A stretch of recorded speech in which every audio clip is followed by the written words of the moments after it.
faith-based, community-driven streaming media. This is the Voice17104.com from the Allison Hill District of Harrisburg, Pennsylvania.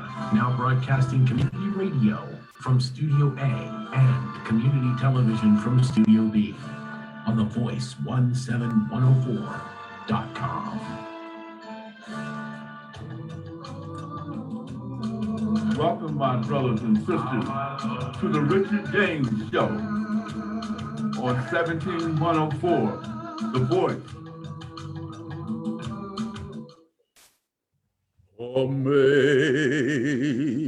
Amazing grace, how sweet the sound.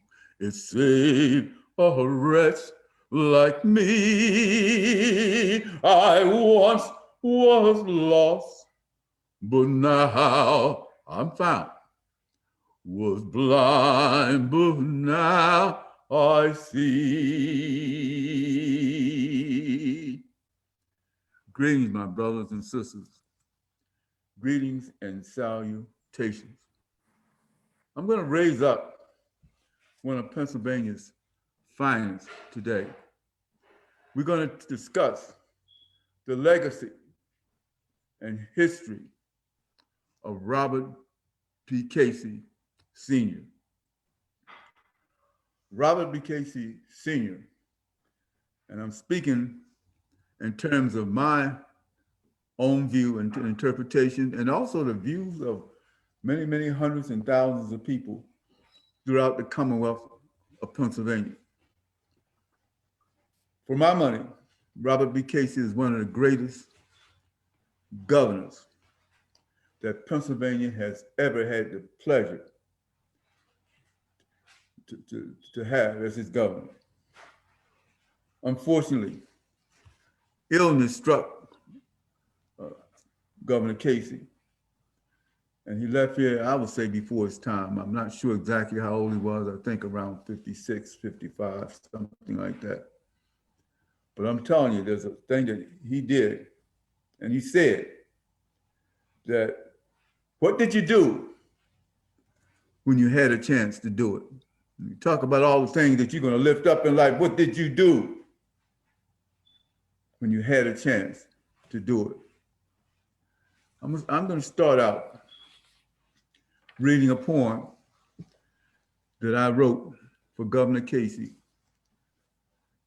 during his time of illness, because, you know, he did bounce back for a period of time. I understand he had medical transplant. But I want to read something that was my interpretation of the Casey administration. And by the way, to make things very, very clear for you, those of you who don't know it, but I worked for Governor Casey in the governor's office, on the governor's office of administration, reporting to Mr. Jack Tye. Matter of fact, Jack Tye actually interviewed me and hired me when I first came in. And he was one of the most wonderful people to work with that you'll find anywhere. And we remain friends today. I haven't talked to Jack in so while, but he's a great guy. But at any rate, he was director of operations in the governor's office. Most of your secretaries of your individual departments reported directly to Jack through the governor, but through Jack Tye. And the governor wanted the Affirmative Action Equal Opportunity Program that I headed up for the entire Commonwealth to report directly to his office, because that was one of his major concerns, equal opportunity. And we're going to go over some of the things that Governor Casey did during a period of time. I've mentioned it from time to time on my show, but this day we're dedicating this program to Pennsylvania's greatest governor. No one before Casey or after Casey, including your present governor, who's a good man also, has lifted up and pushed equal opportunity like Casey. Let me read this poem, and then we'll go into some of the individual things that Casey did. And then I have a video of Casey back in 1992 at a press conference in Washington, D.C., he gave a speech, the state of Pennsylvania, the state of the Commonwealth of Pennsylvania. And we're going to look at and listen to portions of that speech, which give you an idea of the thinking, the program, and the strategy of Governor Robert P. Casey, one of Pennsylvania's finest men, black, white, or what have you. Living up to the promise of the dream. There are those who talk about how things are supposed to be, but never act. They sing about love, but never give. They cry about oppression, but fail to bring about change. You have done those things that others only talked about. With courage, you have opened the doors of opportunity for others, health care for children, business opportunities for everyone, job opportunity for those who otherwise would be left behind.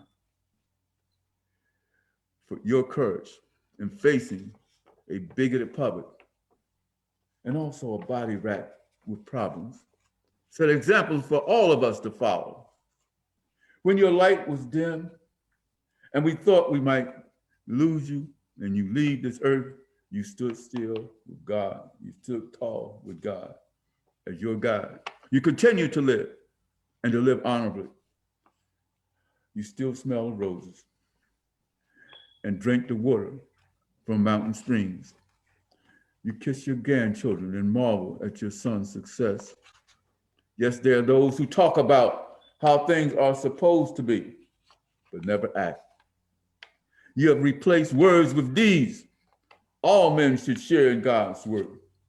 The promised land lies ahead. You have found the answer to life. Living up, living up, living up to the promise of the dream. What are we talking about?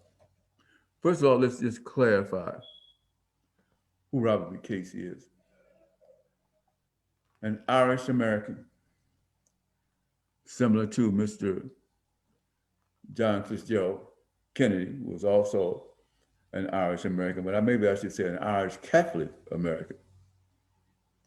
There were things and principles that Bob Casey stood for that he never sacrificed for anybody. He stood tall on principles. And you won't find the graft and corruption that exists in some of these administrations in the Casey administration. His staff will deal with those issues.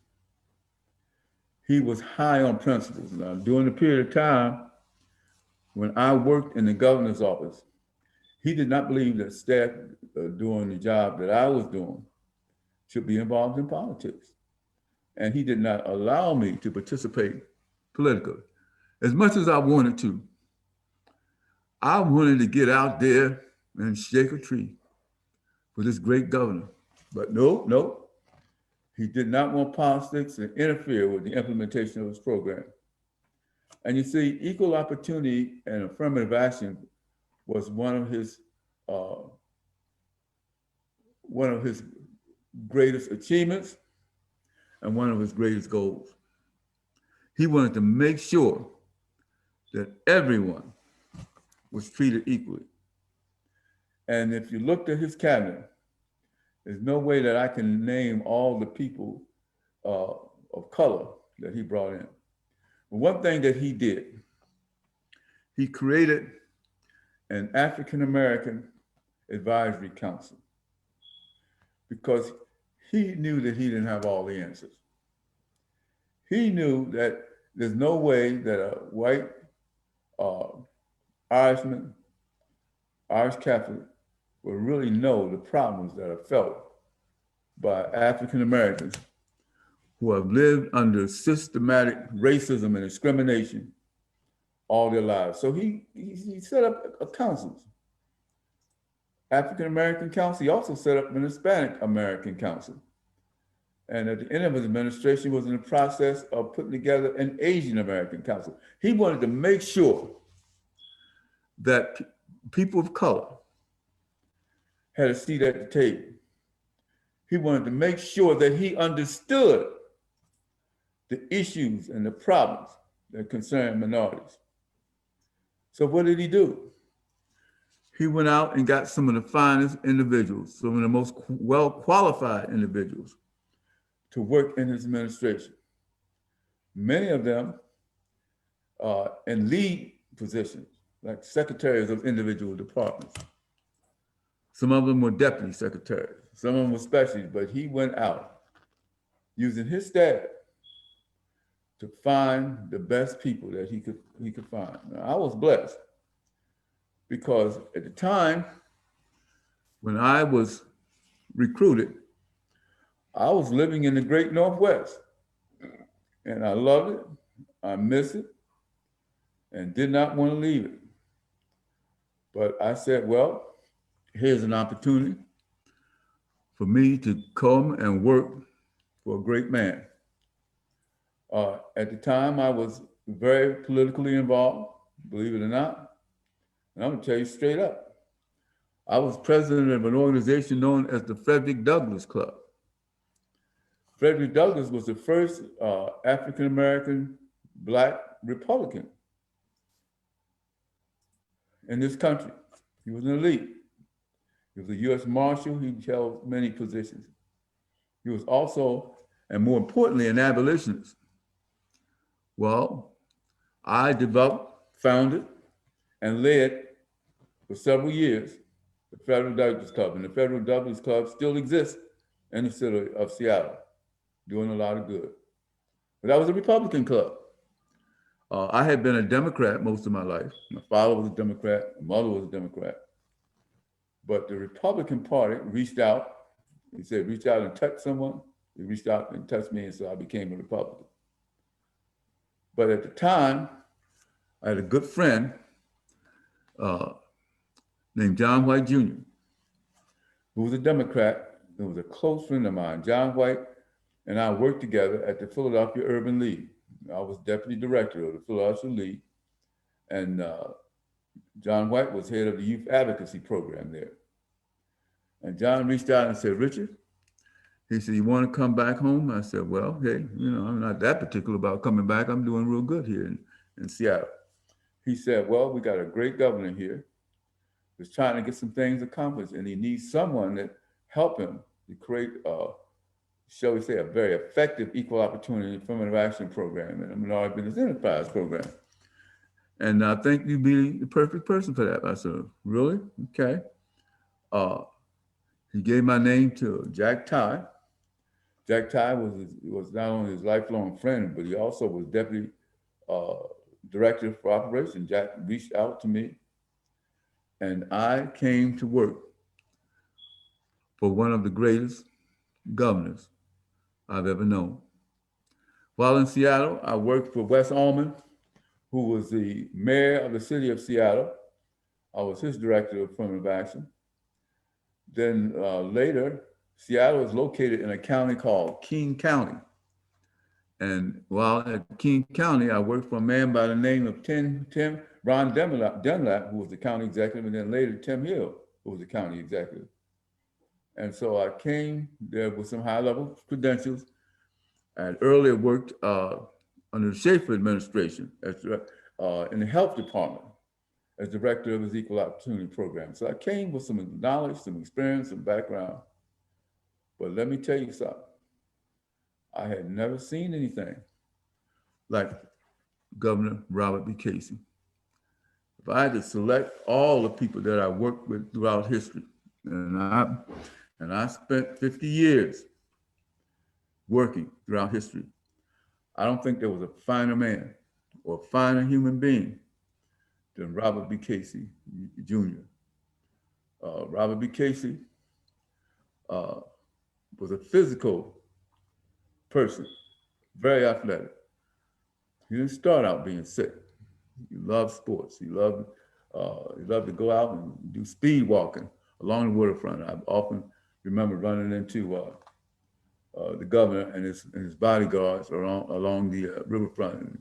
And sometimes he'll say, "Hey, Richard, how's things in Chester?" I said, "A lot better because of you." See, I'm originally from, and I think I told some of my audience, I'm originally from a little town that's 13 miles south of Philadelphia called Chester, Pennsylvania. And we have been recognized as one of the nation's and Pennsylvania's poorest towns economically. Chester was in very, very bad shape. As a matter of fact, one of the positive things that Governor Casey did, he had a task force to look at the kind of poverty that existed in Chester and other places like it. And did he work with the people of Chester and work with that task force to try to lift Chester up? My goodness. New highways came through Chester. Chester later developed a casino, a correctional facility was put together at Chester.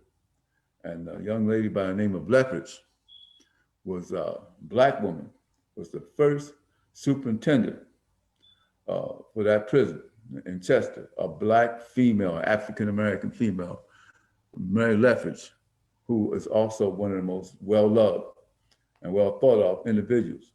And just amazed that a man like Casey, he put up a new facility, a brand new facility, and the first person to run that facility, Mary Lethbridge, who was born and raised in Harrisburg, Pennsylvania.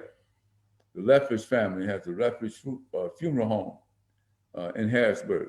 She became the first superintendent at the Chester Correctional Institution. And you won't find a more wonderful and a greater person than Mary Lethbridge. Let me go on and kind of mention to you some of the things. Now that we mentioned Mary Lethbridge, the director of corrections was also a very capable, very knowledgeable human being. His name was David Owens. David Owens did a wonderful and magnificent job. He got caught up in a problem that occurred during his watch. There was a riot that took place. They called it the Camp Hill riot, and which inmates were asking for changes, and some changes did come. But David Owens was a great man. He left there and became superintendent of corrections at the county of Camden over in New Jersey. But David was a wonderful, wonderful, wonderful, wonderful man. Another person, and you've heard me speak up, I spoke up very highly when we had Mark Hawthorne on our program a couple of weeks ago, is a man by the name of Ron Sharp.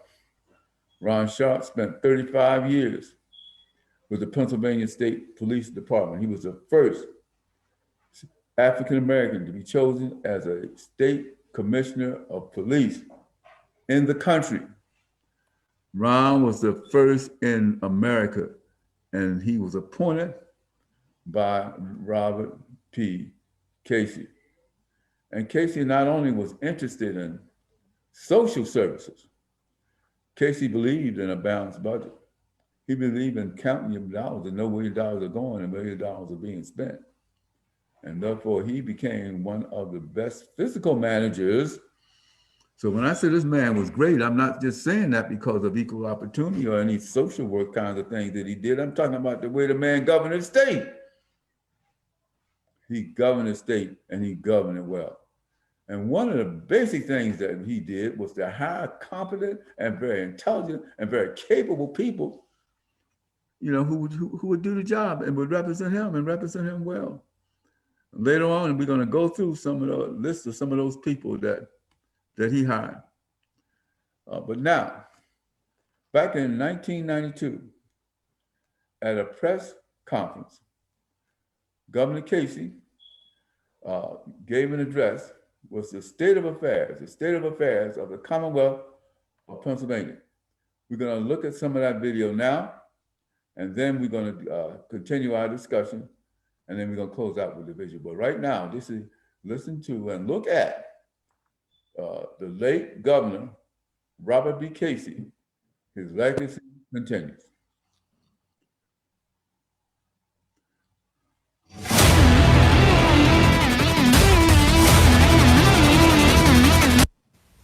In 1914, President Woodrow Wilson reinstituted the practice of the president appearing before Congress to deliver the annual message.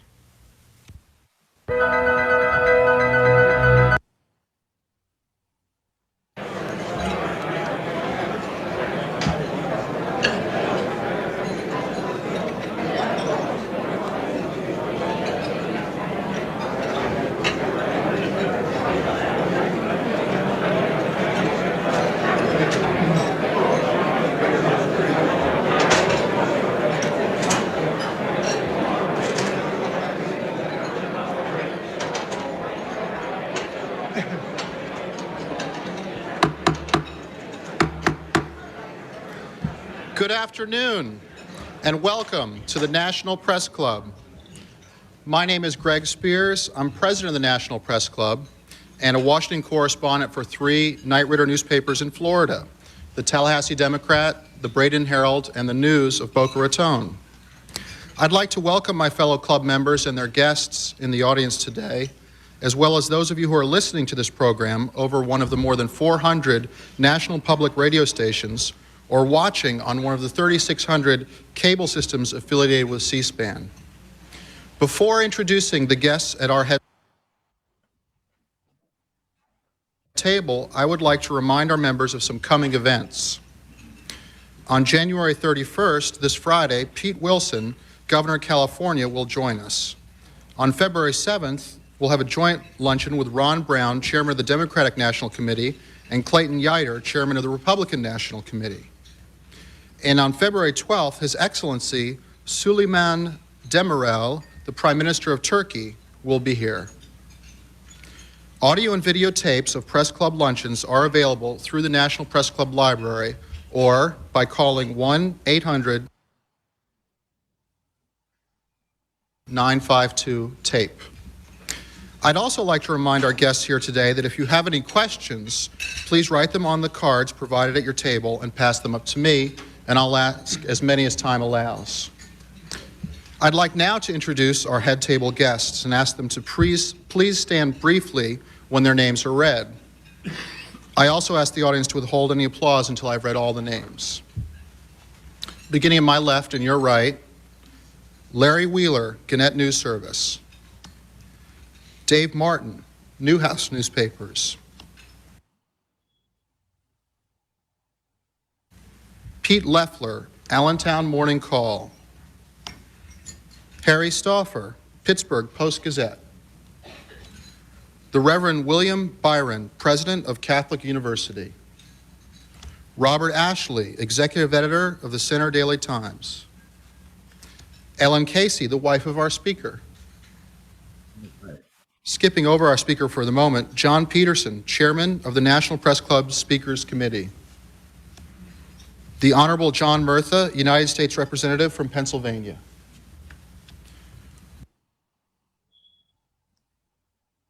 Drew Von Bergen, former President of the National Press Club. Nicole Weisensee of the Philadelphia Daily News. Mark Wigfield, Ottawa News Service. Michael Blood, Associated Press, and Bob Mitchell of Thomson Newspapers.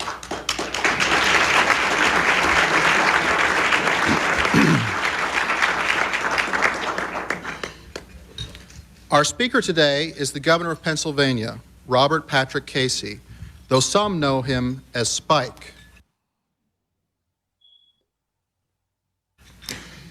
You see, our guest was an exceptional athlete in his high school days and won a basketball scholarship to Holy Cross College. He told me at our reception before lunch he mostly rode out the bench. There were 4 All-Americans on that squad when he was there. Casey entered politics in 1962 to fill a vacant seat in the Pennsylvania legislature. He ran for governor 3 times and then, in 1986, secured his party nomination and won, perhaps in part because he had the good sense to hire political expert James Carville. Casey made Pennsylvania history when he was reelected in November 1990 by the state's largest gubernatorial margin, 1 million votes. In office, he has established an economics development partnership once referred to as Pennsylvania's economic SWAT team. He formed a comprehensive environmental program where there was none, and his administration continues to expand health care for the elderly and families. In his speech last week to the legislature on the state of the Commonwealth, he promises to focus even more health coverage for children. But Pennsylvania, which he called the rising star during his re-election campaign, is not immune to the fiscal challenges of a recessionary economy. He signed a tax increase of $3.3 billion, the state's largest, into law last August. And then there's the delicate issue of abortion, which was brought to the forefront last week when the Supreme Court agreed to review Pennsylvania's law. His opponents have called this grandson of Irish immigrants unrelenting and inflexible, a man who would do anything to win. But none of his foes actually dislikes the man and will go to great lengths to make that clear. He is a grandfather of 14 who laughs uproariously at reruns of The Honeymooners, and he has shown dignity and compassion since he entered politics back in Scranton in '62. Ladies and gentlemen, please welcome Governor Robert Casey. Good, thank you. That was very nice. I appreciate that. Thank you. Thank you very much, Greg. I'm delighted to be here, and I want to thank you as president of the National Press Club for this invitation and for your very kind and generous introduction. It's a great honor to be here today, and I'm very pleased to be here on behalf of all of the people of Pennsylvania and to express my thanks as well as Susan Spalding and to all of those who made this luncheon possible. Members of the National Press Club here today and their guests, I was told that I should probably start my speech today with one verse from Hail to the Redskins. I'm not going to do that. I'll spare you that ordeal. But I have to tell you, I've got to go home too, and I just want to remind you that they had a great season, but one of the few teams to beat the Redskins this year was the Philadelphia Eagles.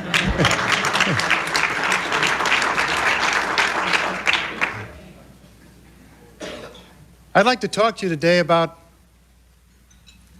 an important topic, the economic and political forces that have reshaped this country over the past 10 years. Their effect on our people and the economic devastation they've brought to so many states around this country, including Pennsylvania. And how these forces coalesced in a watershed election in our state back in November, the election of Harris Wofford. That's the election, you recall, that brought him to the Senate in a way that was extremely rare in American politics. He was a political underdog, and his victory was not just a victory, it was the rarest of all political phenomena, an upset landslide. I'm also going to examine another question, and that is, can the National Democratic Party capitalize this year on its best opportunity to recapture the White House in recent memory? And finally, I want to share with you a dilemma, a serious one that's troubling, I think, millions of Americans just like me. Americans who will be voting for president in November. Many are Democrats, and many are among those who used to be Democrats. For me, it's a painful dilemma because, on the one hand, I'm about as strong a Democrat as there is, and I'm outraged by the economic suffering inflicted on our families over the past 10 years. But on the other hand, on the fundamental issue of abortion, the National Democratic Party does not speak for me. You've all heard about a Supreme Court case from Pennsylvania called Planned Parenthood versus Casey. Well, I'd like to introduce myself. I'm Casey.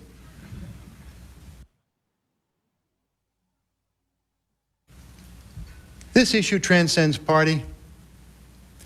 It's an issue that each of us, in his or her own way, must judge based upon a very unique and sensitive value system personal to each of us.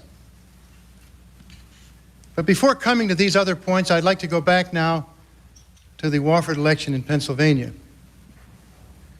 As far as I'm concerned, we've already had the first presidential primary in the United States. Not in New Hampshire, but in Pennsylvania.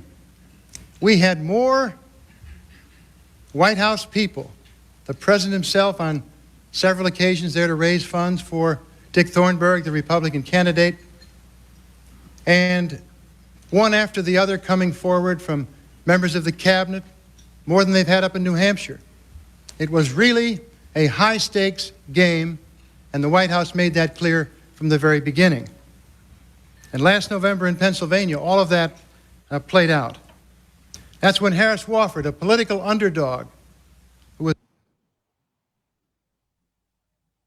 given no chance of winning, took on the Attorney General of the United States and the surrogate, one of the leading surrogates of the Bush White House, and beat him by 350,000 votes. Let's take a look today at why this happened. I have my own view of that subject. I'd like to share it with you today. But going back over the last 10 years, I believe that people look basically for two things from government. The first is basic economic fairness, and even more than that, the promise of a better future for their children. Right now, we're getting neither of these from our government here in Washington. First, the Reagan and Bush administrations have spent more than 10 years systematically transferring the wealth of this country from the pockets of the middle class to the pockets of the very rich. That's why the whole S&L mess we've read so much about shouldn't have surprised anybody. The speculative real estate boom, the massive purchase of junk bonds, the mindless mergers and acquisitions without economic purpose, helping no one except the promoters, the failure of the federal watchdogs, all of these forces all combined to reward exactly the wrong people. And who are the winners? The manipulators. That's who. The lawyers and the investment bankers and the CEOs and the arbitrageurs. They're the ones who became millionaires and billionaires. And who were the losers?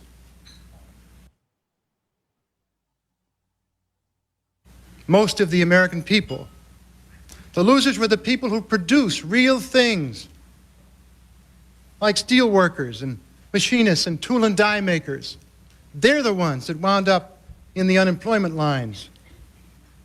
They were among the millions of Americans who came up short and got the short end of the stick when that whole mess came down.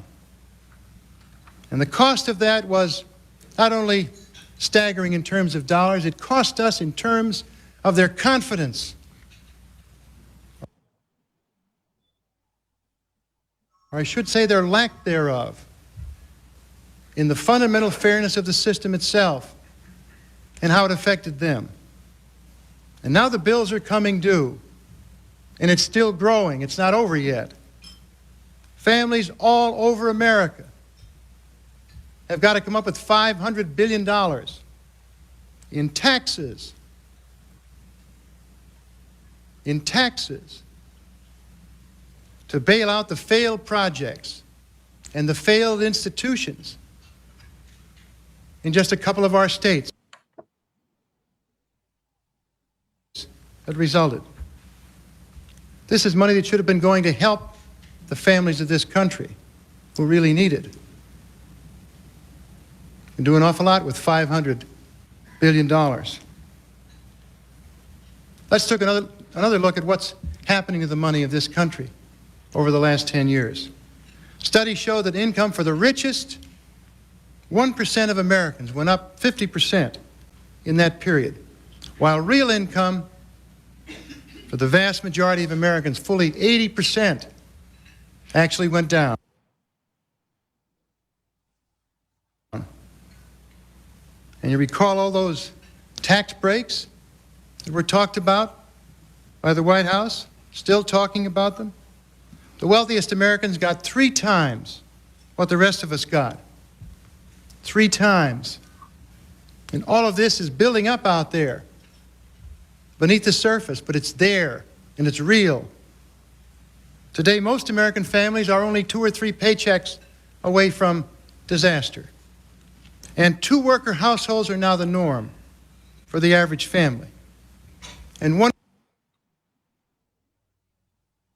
person holding down 2 jobs is also another norm for this country, just to make ends meet. And for too many families, the ends just never seem to meet. For many families, they don't meet at all.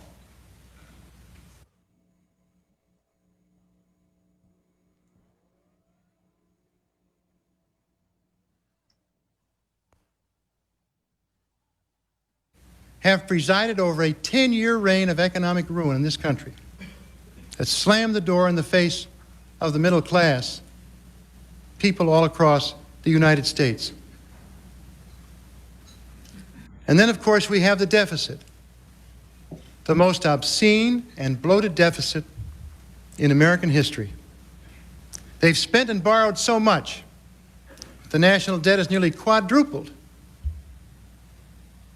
In just 10 years, almost $4 trillion. With interest on that payment, the debt service on that debt doubling in that time. I'm told the single biggest payment in the federal budget is debt service on the debt. Not national defense, not the entitlement program, Social Security, but the money we're paying on that debt. Gives you some idea of the scope of the mountain we've got to climb to get ourselves out of this hole in this country. These policies have literally slapped a mortgage on the American dream, and the people know it. Not since the Great Depression have we had to fear so much a fact as this fact itself, that America is losing its greatest promise of heightened expectations for the future, that the future can be and will be better than the past, that our lives will be better than are those of our children, that the lives of our children will be even better than ours. Now, you know, any mother or father in this country will endure almost anything and sacrifice, and are sacrificing today, so long as it means a better future for their children.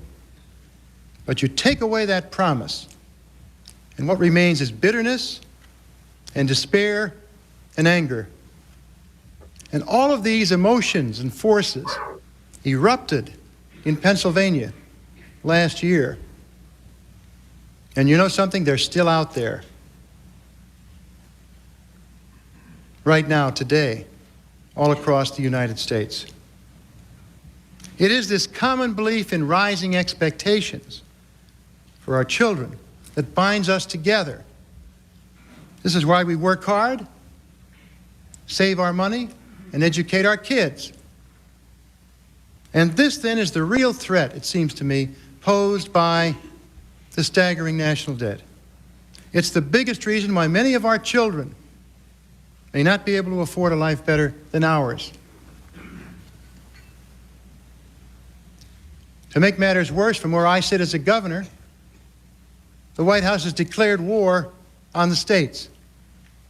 We're caught right in the line of fire. And believe me, it's not friendly fire either. Beginning a decade ago, they began unloading the burdens of human services and other kinds of services upon the states without giving us the resources to pay for them, leaving it up to states like Pennsylvania to be the helping hand of last resort for the most vulnerable and needy members of our society. One commentator has put it this way, and I quote, "The feds during the past decade have been unloading programs and obligations onto the states that the states cannot afford, but that they cannot humanely ignore. For example, just since 1988, federal aid to states for food and nutrition and homeless services has fallen by nearly $1 billion.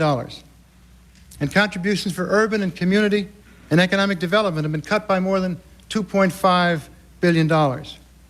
Funds to states for highways and wastewater treatment systems, other natural resource programs, have been cut by more than $2 billion. End of quote. Gives you some idea of the scope and magnitude of what we're talking about here. It's called the New Federalism. Loosely translated, it means Washington mandates and the states pay.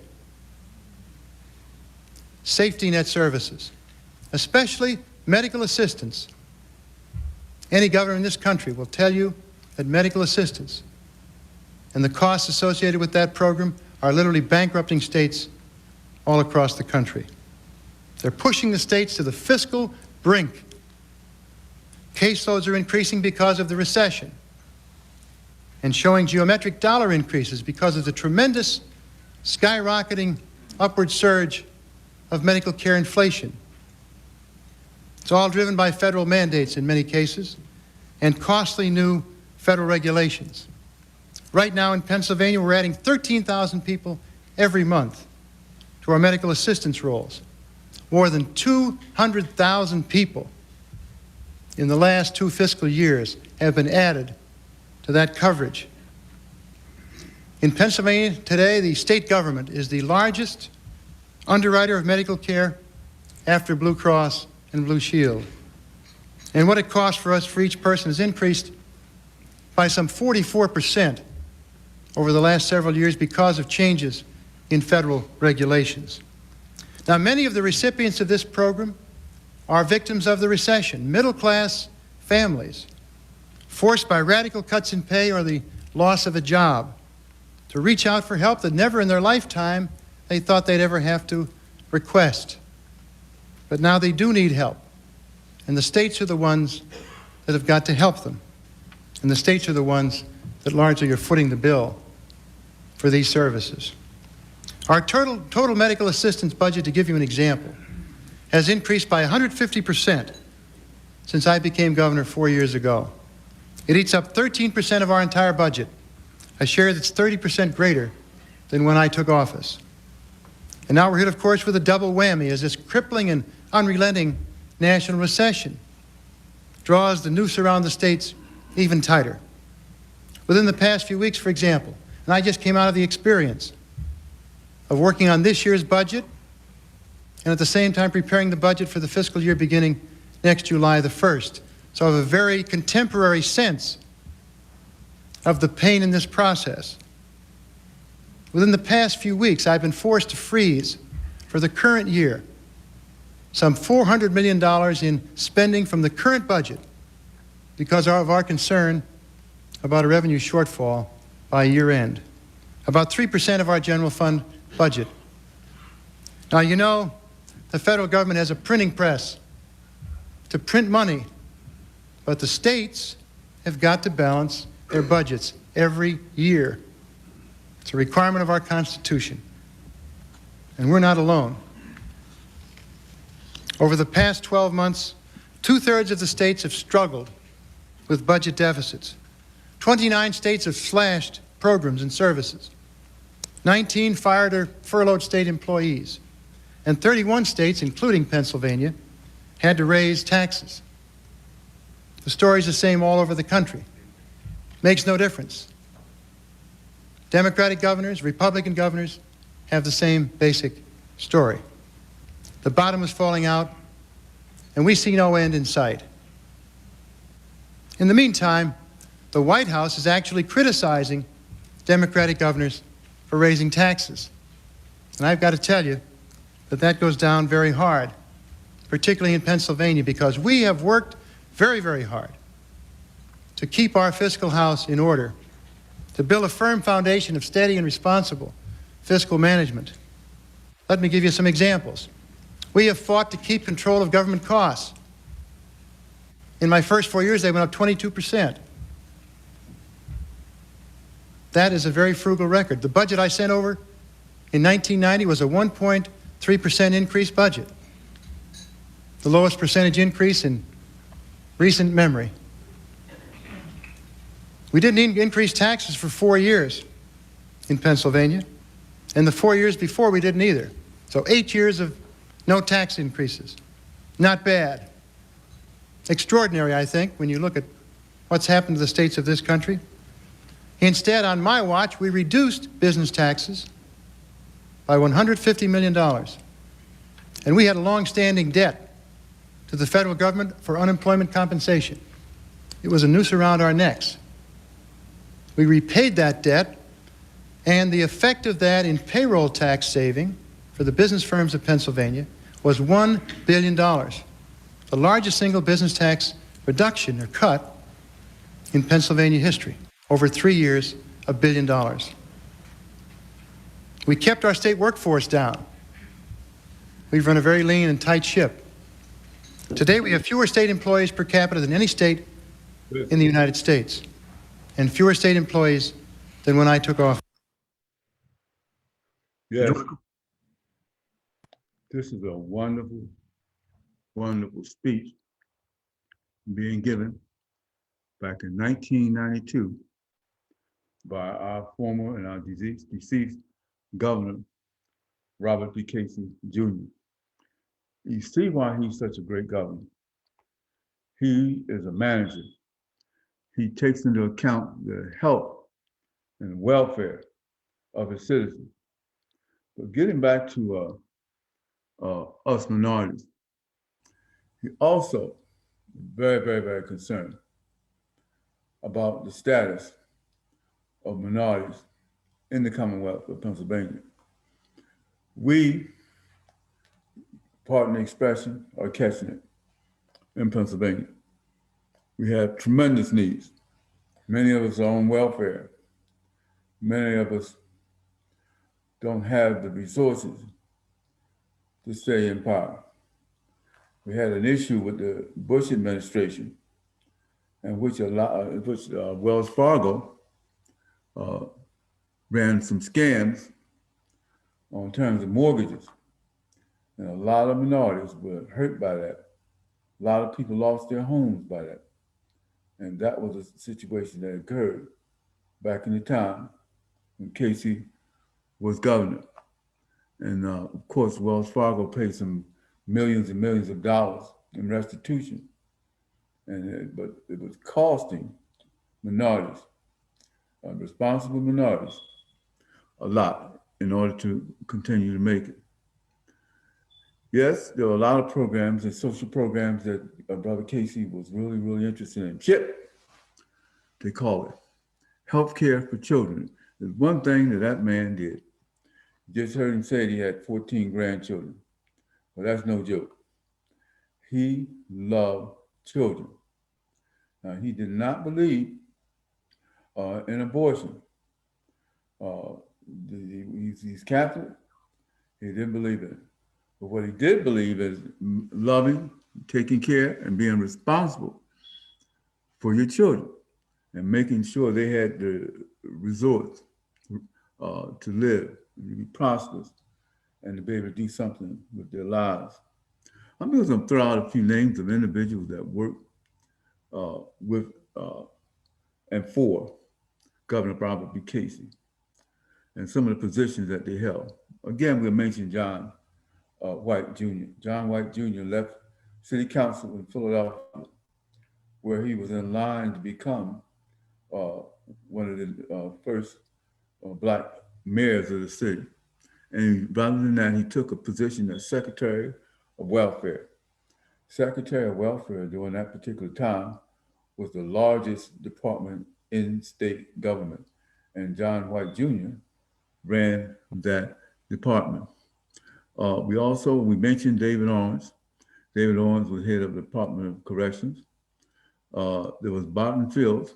Barton Fields took over as Secretary of Revenue, and at one point he was Secretary of State. Barton Fields is a wonderful human being. He, I think, was born in one of the islands was raised in the city of Philadelphia, but he and his wife, Viola Fields, moved to Harrisburg and became very, very active in the city of Harrisburg. And he was hired by Robert P. Casey, the head of revenue, and also the Secretary of State. Barnfield also was responsible for recruiting a lot of individuals to come and work for the school district of Harrisburg. He was recruiting. He went all over the country recruiting people, but he was one of Robert B. Casey's people. There was a young woman, noted woman, by the name of Joanne Bell. I think her sister affectionately called her Joanna. But Joanne Bell was the executive director of the African American Commission on African American Commission, and they gave advice and counsel to the governor on issues that were pertaining to the African American community, and there were a lot of them. Just throwing out some names, there's no way I can name all of these people. I'm naming some of the minorities. Yvette Jackson was a deputy secretary in welfare under John White. She was a brilliant woman. She later went down to DC. I think was in the Obama administration, and headed up the department, the Federal Department of Social Security. Really, really famous person. Very, very effective person. These are some of the minorities. There were other people, who were non-minorities. Jim Brown, chief of staff for the governor, brilliant man, very capable man out of Scranton, Pennsylvania. Tom Foley, Secretary of Labor and Industry at one point. Later went on to become, I think, president of a college, I understand, and also executive director of the American Red Cross. There was an attorney out of Lancaster by the name of Jim Derby. Jim Derby was head of administration for a while, and he worked for the Casey administration. In fact, he worked for Casey Jr. In the Auditor General Department, but he was a great man, Jim Derby. Also, we take a look at people like Ann Lowell. Ann Lowell was my dear friend. Hurt me to my heart a couple of years ago when Ann passed. I think they said Ann was around 80 years old. She worked for Governor Casey when he was Auditor General. At one time, Casey was Auditor General, as well as he was a state senator many, many years ago. But people like Ann Lowell remained very, very loyal and trusting and loving to the Caseys. She knew them well, and they knew her well. But there were many people. There was a individual by the name of Peter Speaks. Peter Speaks was a lobbyist at one point. He came out of Pittsburgh, Pennsylvania, and became a very, very loyal friend of the Caseys. And currently, even though Peter has retired from state government, he still volunteers and does individual things. He's a practicing attorney, by the way. But he does things for Robert Casey Jr. And both of us, by the way, I should say this, in terms of myself and in terms of Peter, after leaving, and I would say after the administration of Robert B. Casey Sr. was over, we went to work for Robert B. Casey Jr., who was a wonderful human being. And before he was elected, when he was running for Auditor General, I was welcomed back into politics. And so I worked with Robert B. Casey Jr. and helped him to coordinate this African-American campaign in every corner of the state. We went from Erie down to Chester and Philadelphia to Pittsburgh. We were all over the state, and we did quite well. Robert B. Casey Jr. did quite well in his election in the African-American community. And Robert P. Casey, let me say that Robert B. Casey Sr., who was a staunch Democrat, did extremely well in the African-American community and also in Republican enclaves. For example, the county of Dauphin is a well-known stronghold for Republicans, except for when you're trying to run against Robert P. Casey for governor. Then your stronghold is no longer very, very strong. Not strong at all. He constantly and continuously would outdo the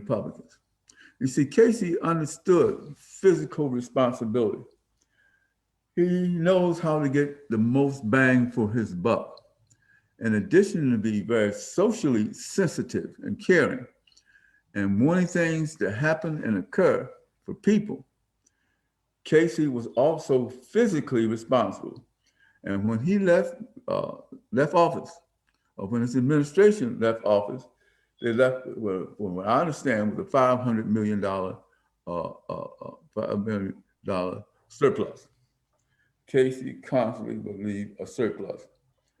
But in the same time with that surplus, Casey was able to accomplish those types of things that he and you and I wanted to see happen. He had great people. He had wonderful people. Again, I had mentioned Mary Lethbridge. Mary Lethbridge was at Muncie for a while. She was a superintendent there. And when superintendent of prisons, excuse me, until Chester built a new facility. A very good friend of mine, her name was Bonnie Norwood Brown, worked with Mary Lethbridge at that correctional facility. But she became the superintendent, and she got involved. At first, the mayor of Chester was against having a prison there.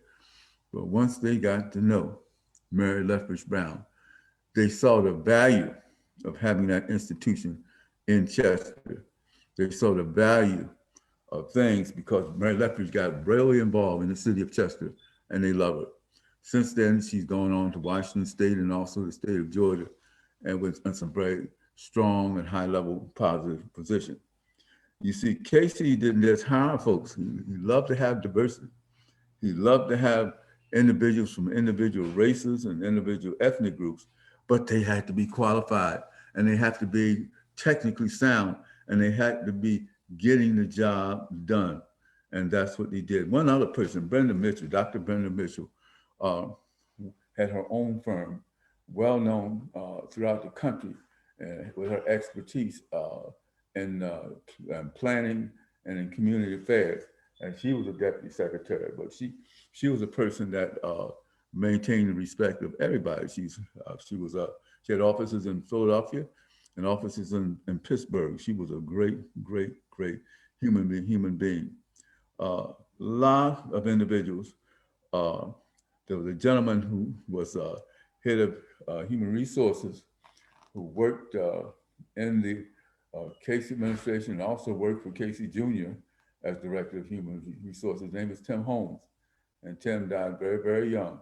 But he was imagine he was another strong one. He was a football player actually, but also he was a very, very responsible person, got a lot of things done. So many of these people that worked for Casey Sr. also worked for Casey Jr. A lot of very qualified individuals who believe in getting the job done. I'm lifting up Robert B. Casey. We'll always love Dr. Casey, and I call him Dr. Jurisprudence. They told me also that when he was studying to be an attorney that he did some work in the coal mines, that he would work by day physically and study by night.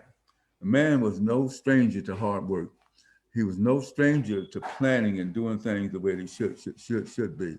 So they will lift you up, living up to the promise of a dream. You did it, Brother Casey, and your seed continues your legacy. Your son is doing a tremendous job representing Pennsylvania in the United States Senate. Robert P. Casey Jr. is a chip off the old bat. And they say that the leaf doesn't fall very far from the tree, and they didn't. Ladies and gentlemen, we're coming down to the end of the show. We won't have time. We might come back and do another show and try to finish out that speech that was made by the governor. But this is Richard James. You know, we try to have meaningful shows and meaningful programs. And we don't lift up people just, for the prestige. We lift up people who have done something. And like Casey said, what did you do when you had the chance to do? Well, we have a chance, thanks to the Thomases, Chris and his lovely wife, we have an opportunity to be able to communicate and let people know what's going on in this world. And we've had some very positive programs, and it ain't over yet, folks. The old man is climbing the hill all the time. It's kicking me in the butt, but I'm still hanging in there. And as long as I'm hanging in there, and as long as the Thomases keep this going, we're going to have some wonderful, wonderful shows. But I'll say it again, and I'm going to lift it up. And I defy anybody to prove me wrong. Robert B. Casey was the greatest governor that the Commonwealth of Pennsylvania has ever known or ever seen. And you're talking about a man of his word?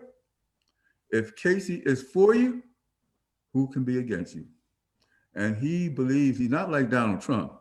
You're a friend of Donald Trump one day and you're his enemy the next. If you're a friend of Casey, first of all, you have to merit that.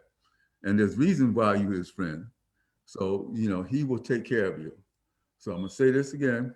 God bless all of you. Much love to you. And don't forget, we're still down in Lebanon at the Lebanon Valley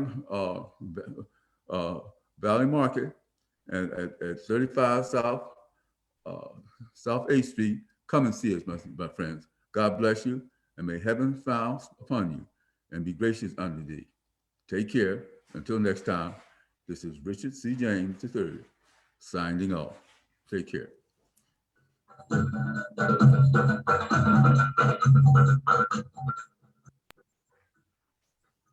Thank you again for tuning in to the Richard James Show.